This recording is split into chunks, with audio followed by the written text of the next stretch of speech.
Okay, so we caught up with Idaho Republican Chairwoman Dorothy Moon. And Dorothy, what happened this morning with Andrew Mickelson not being able to be in the executive committee? Well, it was a meeting that should never have happened. There was notice given the state party. We have 3 new regions. So we have a Region 1 that's brand new up in North Idaho. Region 6 is over by Gem Valley, Boise, Custer County, and Elmore. And then we have another new region on your neck of the woods, Region 10. So what the rules say, and we have a big problem with people wanting to follow the rules, is that the new regions all the regions have to be go through reorganization with an incumbent chairman or woman. And in this case, those 3 regions I just identified, 1, 6, and 10, there is no incumbent chair. Right. That's first and foremost. And everybody can read the rule. It's very simple. In that case, the chairwoman of the party can go and I can do and hold the meeting, or I designate someone to do it. My person that I have in Southeast Idaho is Mark Fuller. He has reorged Howard County and Teton County when they only had 1 precinct committee man, so he's very good at it. Over the past 2 years, those are the 2 he handled. The other ones, I appointed Scott Herndon in Region 1, and in Region 6, Gene Mollenkampf Moore. So my designees were selected by the state party, which is my prerogative. What happened was I sent notice to Doug Ricks and Trent Clark, and Doug Ricks was at that time the region chair for 9, and Trent Clark just became the region chair for 8. They were not incumbent chairs for Region 10. They sent a notice out saying they were going to hold a meeting and that the state, they have priority over the state, and they don't. The state party does rule on this issue. And so they had a meeting unbeknownst to us, and we have on our website, you can go check it. The meeting is tonight here at this resort, because all these folks will be here and with proxies. Right, but not a lot of people from Eastern Idaho. I mean, this as far as a quorum. Oh, well, they can bring proxies. In a region meeting, you can bring proxies. In a county reorg, you have to be there in person. In a legislative district, you have to be there in person. In this case, you can have a proxy. So one person from one county can bring all the proxies. Okay, so it's a very easy task to accomplish. So how come 1 and 6 had representation if they're also new? Well, no, I appointed them just like as I did Mark Fuller for Region 10. But from what I understand in the meeting this morning, 1 and 6 had people sitting on the council, on the committee. 10 was the only one because they wound up getting voted in by the folks that converged on Region 1 and Region 6. And so you're saying this election that they held the other night was not authorized by the party? Correct. It wasn't noticed properly. We had already noticed it to be here at this resort, and they knew that. Doug Ricks knew that, and so did Trent Clark. But the interesting thing you have to realize is that Doug Ricks ran the party, that meeting that night. Right. He was not even a region chairman because he relinquished his position 2 days prior at the Region 9 reorg, which means he is not in the executive committee or a region chairman in this party. He had no capacity at all to run that meeting. Does it have anything to do with the Bingham lawsuit? I'm sorry, what? Does it have anything to do with the Bingham lawsuit? Not really, no. The Bingham lawsuit is, I don't know how long they're going to carry this on. The judge ruled that we followed the rules and they didn't, despite news media saying contrary, but that's what the papers say. No, it doesn't. I don't know why Bingham is dragging this out. It was an issue of not following the rules. It's just plain and simple. Just follow the rules, people, because everybody watches what goes on in other counties. And then if they're not following the rules, it's like, why aren't they following the rules? So that's the issue. You mentioned the media. Why can't we go in the meetings? Why can't you go in the meetings? Why do we have a row of 6 chairs outside? Why? Because I don't want media in a private group's meetings where we're deciding things on rules, resolutions, and platforms. But, these are big issues. They're contentious sometimes. And sometimes the press isn't fair to a lot of us in the Republican Party. And that's why. What if we live stream the whole thing so everybody can watch start to finish? Well, I don't want the Democrats knowing what my strategies are, Nate. My goodness sakes, this is a Republican state. Are you trying to help them take it over? I'm saying that sometimes it looks like there might be some stuff that you're talking about that you don't want people to know about. Yeah, I don't want the Democrats knowing what we're talking about. You bet. Yeah. I don't. Do you? Well, I'm here to report the news, and when I showed up today and they said there's 6 chairs outside of an office, no media room to do the work, how are we supposed to know what's happening in these meetings to report it? Did you Wendy, did you contact the office to say you were going to be here? We did. We contacted about 4 or 5 days ago. Okay. All right. Well, I've been busy, so I mean, I wasn't in on that part of it, but we tried to accommodate with that area in front of the registration before it got really loud and congested because there's a lot of people back there. Right. You know, I don't know. I just would like to go in, and hopefully I'm a fair reporter. And hopefully I can go in and present both sides, as you were saying. I'm going to air this interview in full. I'm not going to edit you. But there's a lot of people in Eastern Idaho, our viewership is statewide, that want to know what's happening. And how are we supposed to accurately tell exactly what happened this morning, other than one person telling me this, one person telling me that, if we can't witness it? Well, I'd be more than happy to talk to you, and also the chairs of the committees. You know, they have a lot of pressure on them right now to get these done before we get to the Saturday event. We have a lot of people who spend a lot of time and money to be up here, and we want to be as thorough and concise on getting this work done. And we just don't, we need them to be focused, not worried about the press sitting there recording and taking and clipping sound bites. Right. And it is a concern. And Nate, you're great. I watch you all the time, believe it or not. But what I'm telling you is that there's not some reporters that are not friendly to the Republican Party, and you do know that. A lot of people are going to watch this, and they're going to say, they're fighting again, No, I'm done fighting. I'm saying the whole issue this morning with Region 10 and the meeting the other day, I think for most of our viewers, it's, it's like... yeah, this is inside baseball. Right, or they look at the Republican Party for the past, 2 years in Idaho, and it's like, why are they always... Nate, it's been longer than 2 years. Okay. It's been a lot longer than me. What have you done to heal, or to try to heal, or try to bring together? You saw what happened in Bonneville County with the precincts. Oh, yes, it's horrible, yeah. It's horrible, even though the voters voted them in? The Republicans voted them in. Why is that horrible? Well, what's horrible is the fact there's a lot of folks that were Democrat and became Republicans almost right before the election. But how can you say that? How can I say that? Yeah. Well, when you go to our website, you can go and look at the rules, resolutions, and the platform changes. I think the platform changes will be very shocking to you that are being brought forward by Bonneville County. You need to go, have you read them? I have not. Okay, you need to read them. So life does not begin at conception is one of them. They want to remove that from our platform. They want to remove the fact that our currency is backed by silver and gold. They want to remove the fact that marriage is non-existent anymore. So you need to read those and then have me back on. Okay, I'd love to. I'd love to. I hope we can. But but you're saying they're not Republican. They say they're Republican again.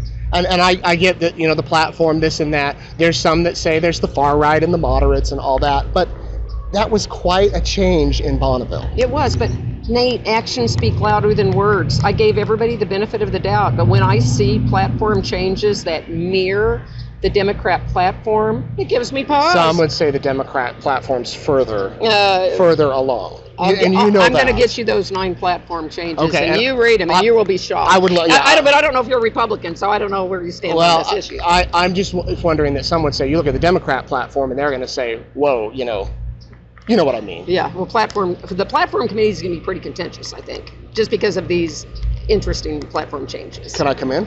No. Let's say you're reelected on Saturday. By the way, are you hopeful to be reelected? I'm sure. I don't know. Am I? No. I think we've really taken this party far in 2 years. And I know you may not know all the nuts and bolts of it, but the fact that we have such a good group here, and all I ever asked when I took that gavel is just follow the rules. Honor our platform. If you have an issue with the platform, you don't have to agree 100%, but a majority of it you should, and protect our constitutions, Idaho and the U.S. And that is all I've ever asked. I guess with having a teacher background, I've always been a rule follower.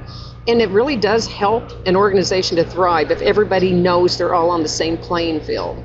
But when other people are doing things differently, or different groups or counties or what have you, it's not right. Just kind of like the dues, paying of the dues. I mean, we have 43 counties that have paid their dues. They've gotten website development out of it. Numenor, we can go door to door as a candidate. It's available to you for free if you wanted to run for office instead of being a newsman. I don't know. I don't know if I'd want to. I don't know. It's pretty hard. Anyway, and then opinion pieces. My opinion pieces are out every week. It's a lot of work. Well, I think we know where you stand. Yeah, not me. Not where I stand, where the party stands. These are things that are, these are planks. These are the issues that are near and dear to the Republicans in this state, like fighting ranked choice voting. I mean, that's a big issue. It's been resonating all through, the meetings so far today. Right. But I mean, the thing is that we are here to vote in either a new or to keep the executive committee as it is. And we have worked hard. And to pull off a presidential caucus in 5 months for just a couple $100,000 was a phenomenal feat. And if it wasn't for the volunteers and the majority of those people in there who actually worked, maybe not some of the new ones because they weren't involved yet, but I mean, those were the people who pulled that off. And we have President Trump with his 32 delegates that we're going to award to him next month.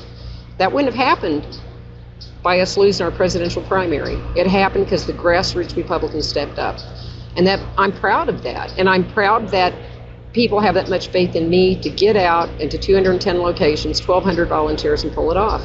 They're not just balloon blower uppers or cookie bakers or envelope lickers. Absolutely, they're passionate. They're hard workers. Passionate. Just like Doyle Beck. He's behind the camera. He just came up to see what we're talking about. But even this event here, I came in last night and there were probably 50 men and women down there stuffing the swag bags that Raul is prepared. We're preparing for everybody. I'm just saying, there's a lot of work. I mean, and again, look how far some of these people came from.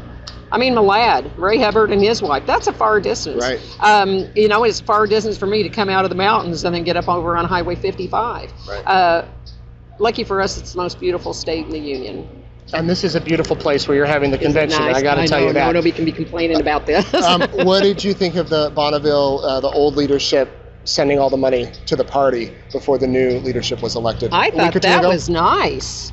I'm sure you did. I'm sure you did. That was very nice. Where does it leave the county, though? County I don't know. They haven't talked to me about it. All I know is that they raised that money at the Carrie Lake event. Hopefully, I don't know if you're going to the Carrie Lake event tonight, but she's great. Tomorrow night, right? I'm sorry, tomorrow night. Thank okay. you with that. Yes, okay. But anyway, Carrie Lake, they had the event. They raised all this money from her, and they were going to use it to fight ranked choice voting and support the party and other endeavors. And I think that was wonderful of them to do that. I mean, they're the ones who raised it, so I guess they felt like they could spend it, because the ranked choice voting, I'm telling you, Nate, is a big issue.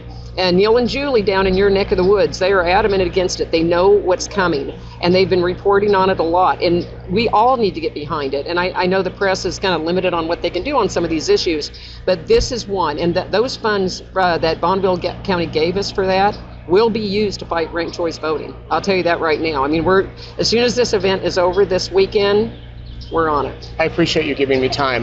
Let me ask you real quick, what are you doing to attract younger voters? Oh, well, thank you for asking. I was just over at BSU, so we are getting a lot of younger voters. I'm very excited that group is now expanding, college Republicans. Also, but if you look at our party, we already have a youth committee person in every one of our county central committees. So when they say that we're kicking the youth out or kicking women out, first of all, I'm a woman, okay? There's a central committee women, there's central committee women chairs over their counties. There's a new region women chairs that we have. We have a lot of women. Actually, it's really close to even on the men-women split in the Republican Party. But as far as the youth go, every single county, all 44 counties have one youth committee person. Now that's under 40. To me, a 40-year-old's still a kid. Anyway, so I'm not a kid anymore. Okay. So we do have a lot of youth, but I'm excited to be working with BSU. Very excited there. Turning Point USA is coming in. Charlie Kirk is really big with Turning Point and getting youth involved. I think it's great. I mean, everybody's kind of looking toward targeting that vote. The college kids are invited me up to BSU to go talk with them, and then Charlie Kirk is also working with the Get Out the Vote and getting the kids involved as far as going door to door for different Republican legislators. I'm excited about that. In the Hispanic vote, we did have a pretty good program with the Hispanic vote before the caucus came up. So we dedicated some money, and we're actually working with quite a few Hispanic groups in the Canyon and Ada County, and we'd like to expand that statewide. But we don't have a huge. We have 2 staffers full-time. I'm unpaid chair, but I'm a full-time employee of this party. It's tough. I mean, it's tough because with these programs, the Hispanic outreach, the youth outreach, and also the fighting ranked choice voting. And then again, like I said, the caucus came up. So we were talking about what I see doing in the next 2 years. Well, okay, we're not going to have the caucus to deal with. Whew, that was a big chore, but a great chore. Not to have the caucus. We'll have the national convention over here soon, so that's another 4 years before that comes up. So what we will have time for is, one, get out the vote in November, make sure we get all of our Republicans in, and then also that point moving forward is to rebuild and get around to all of these folks here that represent our counties and have PC training, so they understand they, as the grassroots, are the most important part of this whole organization. If we don't have a good foundation, we do not have a party. And I'm so proud that they're all here right now and they're having a good time, but they need to understand that they are important. If a legislative seat becomes vacant, they're the ones who get together and put the names out there for the governor to consider. Is the party in Idaho more united now versus 2 years ago? You know, I think it is. I really do think it is. I mean, there's probably a handful of people who continuously publish slanderous things against me. I can't do anything about it. I'm a political figure. That call themselves Republicans, that are Republicans? Oh yeah, there's some of them here right now. They're in there right now. But what I'm saying is that they have been going after me for 2 years. The minute I took the gavel, in fact, one of our region chairs, he said, you know, he's been being a pain in my neck for 2 years and he's going to do it for another 2 years. That's not unifying the party, Nate. That's not. That's just being mean, downright mean. And that's what I said. We've got issues with ranked choice voting. We have the water wars down in South Idaho. We've got illegal immigrants coming into Boise on buses. We've got 3 big issues we need to be united on. We need to get behind, find out what's going on with this water. I mean, some people are going to be going broke. But what I'm telling you is that we need to be uniting on these big issues that are very impactful and hurt a lot of citizens in this state, instead of going and name calling people just because you don't want them in office. Are you going to run for governor? No. You going to run for elected position? No. No, I truly am not. You know, maybe that's what they're afraid of. Maybe that's why they're going after me and keep demeaning me. I've married a very good man. I've got 2 wonderful, productive sons. And we're very happy with our life up at the Yankee Fork. I live off grid. I have a very simple life when I'm not doing this. I know it's hard to believe. No. Okay, where is it going to be in 2 years if you win Saturday, if you're reelected to your chair? How are you going to be able to unite these fractions within the party statewide? I hope so. And I truly, truly do. I hate it. I mean, I don't like the infighting all over the state. I mean, there's little pockets of it, but I really would like to see it to where if people have information, like what their job title really is, and you know, a lot of these chairmen, they've kind of kept control of these committees to actually come in here and have like blanket votes on everything, but people need to vote on their own. They shouldn't be told how to vote. And the fact that if they have the information, they know that they are really the most important and the strongest part of this party is the grassroots, then we've done our job. And I hope in 2 years we have people who don't even balk at coming to an event like this, no matter where the drive is. Even if it's over to Teton or Driggs. I'm just saying. That'd be closer for us. I know it would. Make that happen. And maybe I will. What if you don't win? I'm going to go gold mining up where I live off grid. I'm going to become a rich gold miner. Okay. Gold's up. Gold's up. Thank you very much for chatting with me, Dorothy. And you bet. I hope that the event is a success this weekend. Thank you. I appreciate it.